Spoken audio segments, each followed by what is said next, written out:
Район газетасына язылу компаниясы кысаларындагы очрашу шәй өстәле ортында барды. Район башлыгы хезмәт ветераннарына хәл әхвален белеште. Аларга районның социаль үсеш перспективасы турында сөйләде, кунакларның сорауларына җавап бирде. Что можем, решаем, что не можем, в программу, там, в будущем где-то надо проект сделать. Әңгәмәдәшләрнең һәр өчесе дә кызыклы шәхесләр. Марат Лютфуллин һәм Екатерина Якунина яшьтәшләр. Икесенең дә язмышы Нурлат белән бәйле. Марат Сәетгәрәевич юл төзелешендә хезмәт куйган, яраткан шөгыле спорт. 7 дистә ел район газетасын укый, үзе дә яза. Газет миңа анардан башка фактически травма менде.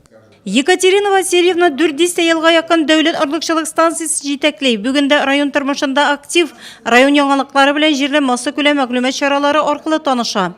Я газету «Дружба» читаю постоянно от корки до корки. Я так ее жду, так жду. И большое вам спасибо, что 2 раза в неделю.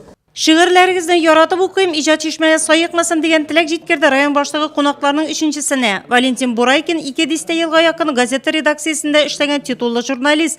Бүген дә газета белән тыгыз элемтәдә. То, что наболело, то, что написалось, это все хочется передать через районную газету, как бы поговорить, вести разговор со своими земляками. Газетабыз уника аны кызыксынып яратып укыгыз диде Алмаз Сәлимович һәм кунакларга әбүнә квитанцияләрен бүләк итте.